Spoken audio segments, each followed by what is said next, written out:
नमस्कार, आपके साथ मैं सान्या जैन। मृदुभाषी में आप सभी का स्वागत है। आप देख रहे हैं 7 PM शो, जिसमें हम बात करते हैं देश विदेश की बड़ी सुर्खियों के बारे में।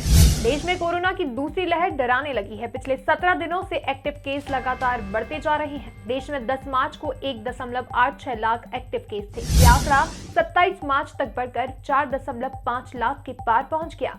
कोरोना की रफ्तार का अंदाजा इस बात से भी लगाया जा सकता है कि बीते 7 दिन में ही एक्टिव केस के आंकड़े में 1.60 लाख से ज्यादा का उछाल दर्ज किया गया है। शुक्रवार को 62,276 नए मरीज मिले, 30,341 ठीक हुए और 292 की मौत हो गई।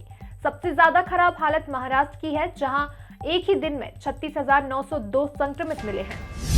दुनिया के सबसे ज्यादा व्यस्त शिपिंग रूट में शुमार स्वेज नहर में एक जहाज बीते कई दिनों से फंसा हुआ है। इसे निकालने के प्रयास किए जा रहे हैं, लेकिन इसमें देरी हो रही है। स्वेज नहर पर जाम लगने के कारण 150 अन्य जहाज निकलने का इंतजार कर रहे हैं। इन जहाजों पर भारत समेत एशिया के कई देशों का क्रूड ऑयल समेत अन्य सामान लगा है।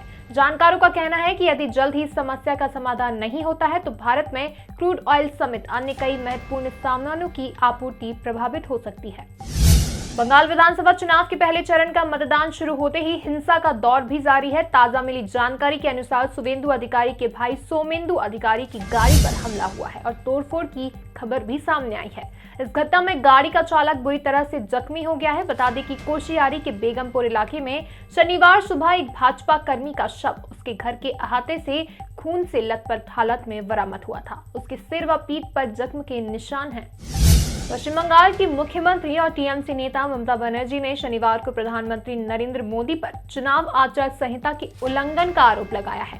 ममता ने कहा कि राज्य में चुनाव हो रहा है और पीएम बांग्लादेश में बंगाल पर भाषण दे रहे हैं। खड़गपुर में चुनावी रैली में ममता बनर्जी ने आगे कहा कि 2019 के लोकसभा चुनाव के वक्त जब एक बांग्लादेशी अभिनेता हमारी रैली में शामिल हुए थे तो बीजेपी ने वहां की सरकार से बात कर उनका वीजा निरस्त करा दिया था। अब पीएम एक समुदाय के वोट पाने के लिए बांग्लादेश, उनका वीजा निरस्त क्यों नहीं होना चाहिए? हम चुनाव आयोग से शिकायत करेंगे। ममता बनर्जी ने यह भी कहा कि यहाँ चुनाव चल रहे हैं और वे बांग्लादेश जाते हैं और बंगाल पर व्याख्यान देते हैं। ये चुनाव आचार संहिता का पूरी तरह उल्लंघन है।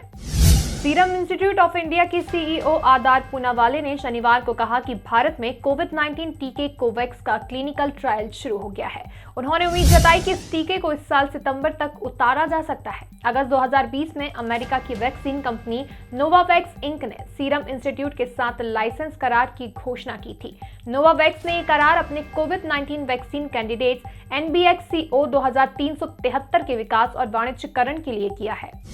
देश में कोरोना संक्रमण के मामले तेजी से बढ़ रहे हैं। आम तो आम आदमी, नामचीन लोग भी इससे बच नहीं पा रहे हैं। खबर है कि पूर्व दिग्गज क्रिकेटर सचिन तेंदुलकर भी कोरोना संक्रमित हो गए हैं। उन्होंने खुद ट्वीट करके इसकी जानकारी दी है। इसके बाद मध्य प्रदेश के मुख्यमंत्री शिवराज सिंह चौहान ने जल्द से जल्द स्वस्थ होने की कामना की है, लोगों को कोरोना को लेकर आगाह किया है। सचिन तेंदुलकर के कोरोना संक्रमित होने पर शिवराज ने ट्वीट करके कहा कि जब क्रिकेट के भगवान भी कोरोना से अछूते नहीं रह सकते तो आप और हम क्या हैं? कृपया मास्क लगाएं, सावधानी रखें।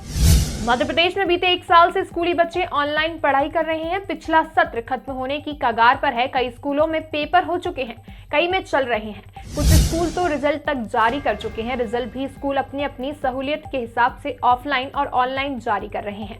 इंदौर में कोरोना को देखते हुए इस बार नया सत्र 1 अप्रैल की वजह 5 अप्रैल से शुरू होंगे। सत्र पिछले साल की ही तरह ऑनलाइन शुरू होंगे। आज के शो में बस इतना ही। कल फिर मुलाकात होगी देश की बड़ी सुर्खियों के साथ। तब तक के लिए आप देखते रहिए मृदुभाषी।